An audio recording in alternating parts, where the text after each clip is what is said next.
So guys, para ma-add lang natin, basically, yung tungkol sa may formworks naman natin, 'di ba? Tapos na tayo for the plywood. So ang kailangan na lang naman natin ngayon is for the quantity of lumber. Kasi nga hindi naman mabubuo yung formworks mo, okay, kung walang lumber for the frames. So ibig sabihin lang ang unit natin for ano tawag dito? Ang unit natin for quantity ng lumber is per board feet. Okay, per board feet. So ito guys, ang board feet is basically yung if i-consider natin tong buo na to. Okay, this one. Wait lang. Sabihin kung i-consider, ano ba yan? Itong portion na to, okay? Ayan. And then this one, consider natin yung volume ng portion na yan, yung tinatawag natin as your board feet. So basically, yung A natin is just the area. Okay, this is the area of the lumber natin. For B, ito yun. And then for A, okay? Yung length naman natin is the total length ng ating yung total length ng ating lumber na gagamitin. Okay? And then guys, yung length ng lumber na gagamitin natin. And then guys, for this one is the number of pieces, okay? Over 12. So kung ilan piraso ba yung gagamitin natin na lumber doon sa ating structure or formworks para sa structure. So basically number, this is here and then, okay? So parang dinerive niya lang yung formula na to doon sa may formula natin on how to calculate the board feet. Okay, so guys, for putting muna. Okay, for putting guys, ang tendency kasi niyan is ganito. Okay, ang mangyayari dyan, if your cross-sectional area, okay, for example, eto. Okay, ang mangyayari dito, for example, this is your 1 by 1. Okay, this is your 1 meter. Okay, and then this is also your 1.0 meter.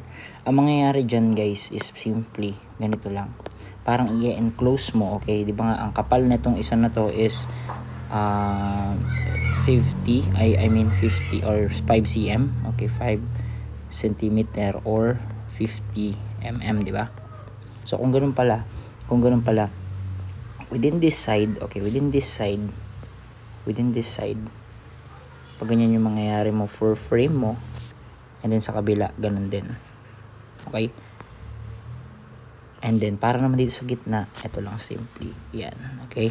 Ganyan. Ganyan yung itsura niya. Tama. Nakatukop. Kung in Tagalog, nakatukop siya. So, kung mapapansin mo guys, this is still what? This is still, wait lang. Itong portion na to is still 1.0 meters. However, itong portion na to is ano sa tingin nyo? This is 0.5,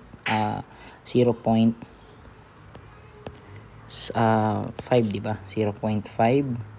0.05 pala, sorry. So this is 0.05, okay? And this is also 0.05, okay? 0.05. So ibig sabihin, if this right here is 1 meter, okay, ilan ngayon yung madadagdag sa kanya? Ang madadagdag sa kanya guys is simply 0.5,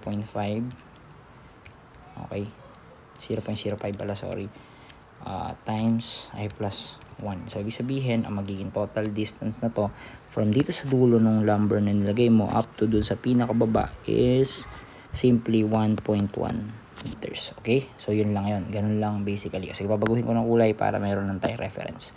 Okay? For this part, okay, hanggang dito sa dulo, okay, nakatukop siya kasi. Okay? Nakatukop siya dun sa may isang dimension mo. Okay? Yan, ganyan. Okay. And then, ito yung isang since yan nga yung magiging kapal niya, kaburahin ko lang masyado na lumagpas. Okay.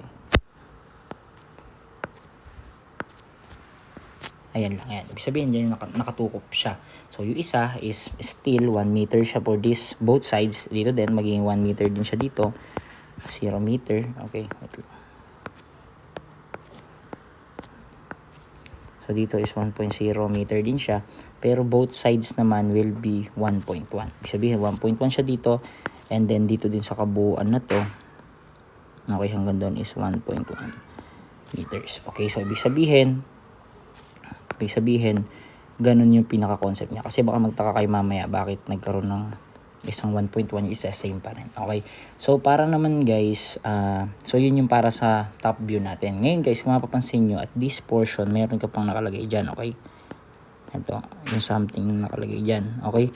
Para hindi bumigay kasi kasi kailangan natin ng bracing, okay? Kailangan natin ng bracing in both on the corners, okay? Ibig sabihin kada corner na yan may tatlong bracing dyan. Ano yung magiging height nyan? Basically, if your height dito is 0.3, okay? Ibig sabihin pala, if this is 0.05 and then this is also 0.05, ano ngayon tong nasa gitna lang natin na yan? Wait lang, uulitin ko. Okay. If etong portion na to, okay, yung buo na yan is 3.0 and then this one is 0.05 and then another one, this is 0.05. Ano ngayon tong portion na to? Yung maliit na yan. So kung titingnan nyo, 3 minus twice ng 0.05 is simply, 3 minus minus 0.1 ay 0.3. So sorry, this is not 3.0. This is 0.3. Okay, this is 0.3 kasi nga 300 yung taas ng puting natin if you will recall. Okay, plus times ng 0.05. So basically that's 0.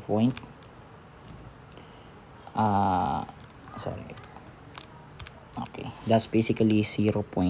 So baka magtaka din kayo ano yung magiging 0.2 natin mamaya. So ayan yan. Okay, and then tatlo yan kada corner, meron ka din dito, of course. Ibig sabihin kada face mo is tatlo. Okay, so yan. For puting number 1 guys, ito na yung sinasabi kong length. Okay, kung tatandaan nyo guys, ang dimension ng puting 1 natin is 1. Ito for F1. Okay, for F1 ang dimension natin kasi dyan is 1 by 1 by 0.3. Okay, ibig sabihin, di ba nga, yung sabi ko nga, yung isang corner dyan, isa haba siya by 0. Tag ito. Ahaba siya by what? By ito. Okay? Yung isang dimension natin is haba siya into dito. Ibig sabihin at both faces meron kang parehas na 1.1 meter. Kung titingnan nyo, for example, ito yun. Ito pala yung example natin for footing number 1. Sabihin natin this is for footing number 1. Kung titingnan nyo mabuti, ibig sabihin dalawa. Okay? Yung isang side, itong side na to, okay, itong side na to will be 1.1 and then syempre yung katapat din niya, this will be 1.1. Okay? So yan. Ngayon guys, bakit siya nagkaroon ng ng 4 pieces dito? Paano ba? Saan ba nag-decide yung 4 pieces na yan? Kung titingnan nyo kasi at this portion, okay, at this portion, meron ka dito, okay? Paano ba yung So at this portion kasi guys, mapansin mo, okay, meron kang isa dito.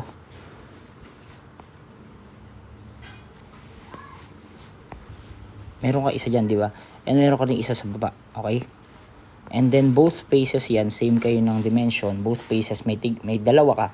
Therefore, 4 yung number ng pieces mo for that, okay? And then for for 1 meter face, ito naman siya, di ba? Ito naman yun guys. Ito yan.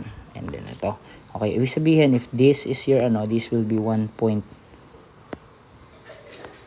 Yung portion na to, ibig sabihin this is 1.0 meter naman. Okay? And then din kabila of course 1.0 meter din. Okay, and then again, same lang din ng concept kanina. If meron kang dalawa dito may isa dito sa taas at meron ka isa dito sa baba. Okay? Therefore, ganun din sa kabila. So, meron kang Meron ka ring 4 pieces for 1 meter length. Now, guys, for 0.2 naman, basically, ito lang yung kanina, di ba? Yung height na to, okay? And, sa kada isang face, may 3 ka. And then, meron kang 4 na faces dyan. Dito, tumingin. This is first face, the second face, the third face, and the fourth face. Kung meron kang 3, kada isang face, therefore, meron kang ilan? Meron kang 12 pieces naman for what? 12 pieces para naman dun sa yung length number 3 mo. Okay? or which is for the 0.2. Ngayon guys, meron tayong factor, okay, in determining the board feet. Okay, if we're using 2 by 2 by 8, gamitin natin is 3.28. Okay, so ibig sabihin, i-convert mo lang yung length mo into board feet. Okay, so converting that, pag multiply mo yung 1.1 to 3.8, you will have 3.608. 1 times 3.8 is 3.28. 0.2 times 3.28 is 0.656 feet. And then for computing the board feet naman, di ba nga meron tayong kanina, kung mapansin nyo, meron tayong kanina, for computing board feet, you have your cross section, di ba? Sabi, you have ang tawag dito, etong 2 by 2, ibig sabihin yan yung cross sectional dimension niya, di ba? And then this is your what? This is your board feet, okay? And yung 4 na yan naman kung ilang pieces, okay? Kung ilang pieces ng 3.608 yung magagamit mo, okay? So ayan, ibig sabihin meron kang 4 divided by mo lang sa 12, okay? Ibig sabihin, makukuha mo ngayon yung board feet mo na 4.810 board feet for length 1, okay? Ibig sabihin for length 1 dun sa nagagamitin mo for for your footing number 1 is 4.10 board feet. So same process with the L2 and the L3. Ibig sabihin, mababalitan lang naman dyan, hindi naman nagbago yung cross section, is the length natin in feet. Sorry, this is in feet pala, okay? Not in board feet, okay? Kasi kung mapapansin nyo, yung formula nga natin is the A times B, okay? A times B times the length, okay, times number ng kung ilang pieces ba, okay, kung ilang pieces ba gagamitin natin with the specified board feet. So this is A, B, okay, tinan mo, A, this is B, this is your length, and this is your pieces, okay? So meron kang 4 pieces nung length na 3.608. So ibig sabihin, makakuha ka ng 4.10 board feet for length 1. Ibig sabihin, 4.10 board feet yung katumbas niya, okay? And then, same procedure with the succeeding lengths natin, ng cut ng natin. So, for length number 2 naman, okay, 3.28, 2 times 2 times 3.28, meron ka pa rin 4 na piraso dyan, okay? Therefore, you'll get 4.373 board feet, okay? Now, for L3 naman natin, okay, yung mga maliliit na piraso ng natin dyan, you only have 0.656 feet lang yon, okay? Over 12. And then again, you'll get 2.624 board feet, okay? So, ibig sabihin, for footing number 1, kukunin mo lang yung total board feet niya. Therefore, ito yung makukuha mo. Okay? So, hindi ko na i-elaborate yung para sa mga susunod na computations. Okay? However, sasabihin ko na lang kung bakit ganun yung mga naging dimensions niya. Okay? For footing number 2, kung maaalala nyo, ang footing number 2 natin, okay, ang footing number 2 natin basically is 0.9 by 0.9 by 0.3 din naman, okay? So, ibig sabihin, same lang sila ng cross-section. So, same lang sila ng height or thickness, but magkaiba sila ng cross-section. Again, mapaplasan lang yung isa dito ng 0.1, so magiging 1.0 to. Kung mapapansin nyo, ayan yan, okay? Yung isang dimension niya, kasi nga nakatukop siya, hahaba lang siya ng 0.1 meter. Okay, kasi meron siyang tig 50 na lapping dun sa magkabilaan. Okay? So, yan. So, yan lang din yung magiging and then you should convert this to feet. And then, i-multiply mo, get the board feet, total board feet per length of cut mo lang din. And then, get the final. Okay? So, ibig sabihin, paulit-ulit lang gagawin natin dyan hanggang makarating tayo ng footing 3, okay? Ibig sabihin naman guys, for footing number 3, this is 0.8. Tingnan nyo na lang yung specs natin dyan by 0.3 pa rin. Again, kung mapansin nyo, add lang tayo ng 0.1, okay? And then, we're good to go, okay?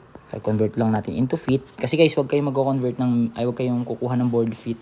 With the word board feet, naka-board feet nga yan. So, huwag kayong kukuha guys ng dimensions na naka-meter. Kasi kung titingnan nyo, this is, these are inches, yung 2 by 2 na yan, okay? 2 by inches divided, and then, parang kinonvert mo yung inches into feet, kaya ka nag-divide ng 12. So, huwag kang gagamit ng meter dyan, okay? So, again, calculating, you'll get this, this, and this for different length or cut natin. Okay, kung mapapansin nyo, pinaghihiwalay ko yung per footing natin. Okay, ibig sabihin, kada isang cross-sectional area or cross-sectional dimensions magkakaiba na footing. Magkakaiba ng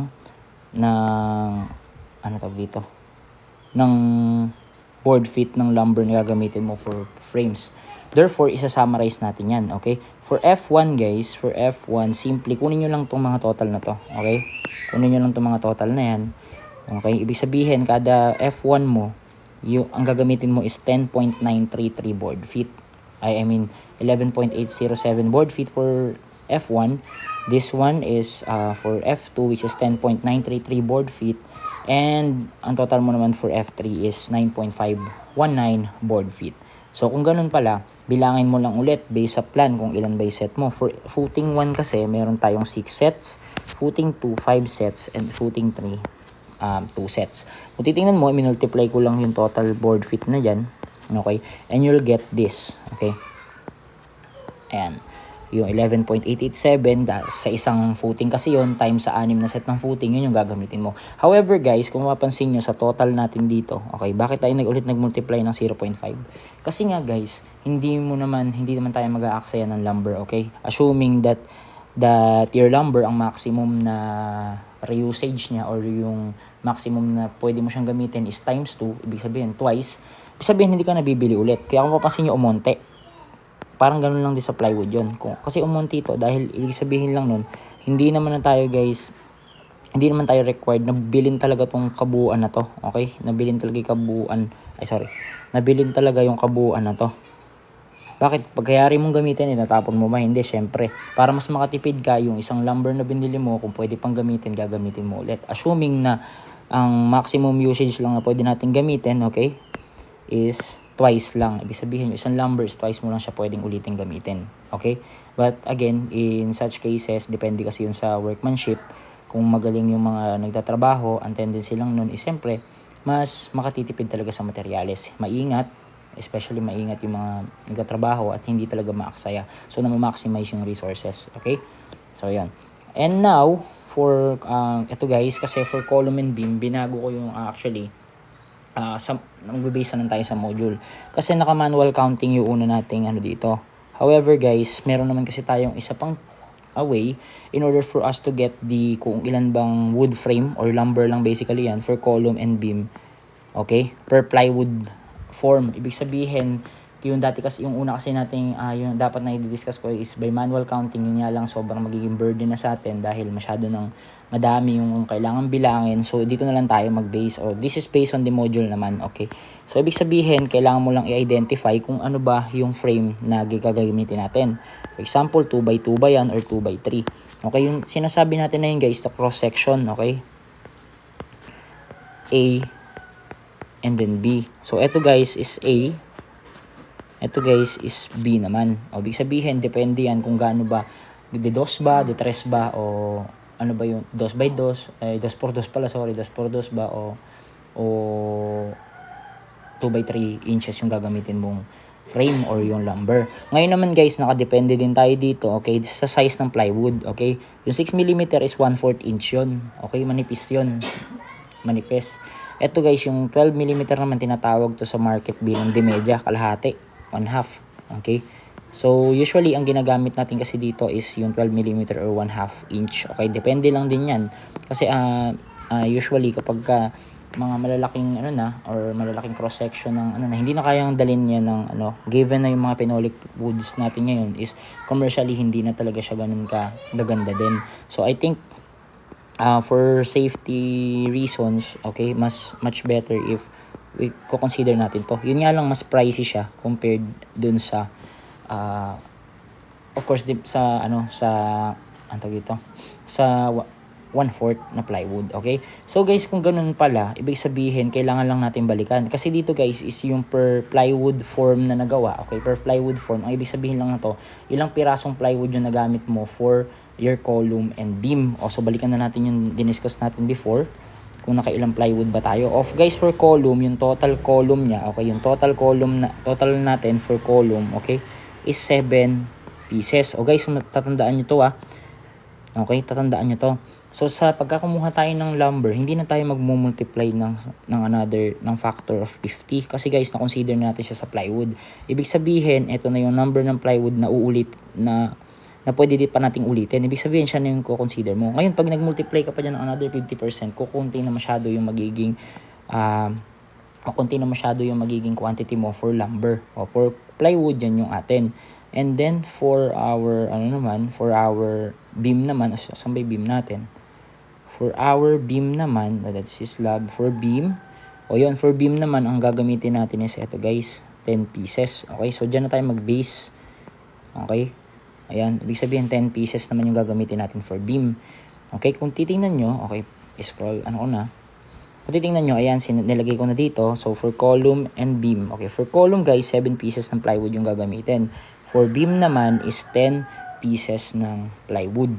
Okay, ngayon guys, for column muna tayo. Okay, for column, ito column kasi guys is post din. Okay, post.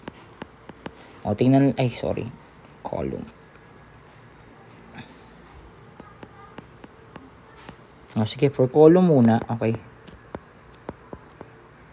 Tingnan natin yung notes. Okay, tingnan natin yung kung ano ba yung gagamitin. Use 2x3 daw for both lumber and So, sabihin dito tayo dadaan. Use 2x3. Sabi ko, 2x3 by 10. 2x3 by 10 feet. Okay, ibig sabihin guys, ang tendency lang nito is the wood. Ito yung consider natin na size ng wood frame natin. Okay, 2x3 for both column and beam. Ngayon guys, use 12mm. Ibig sabihin ito daw. Okay, ibig sabihin ito and ito for both column and beam ulit. Okay, ngayon ang general formula lang na to guys is yung board feet. Okay, is simply number of plywood times the factor.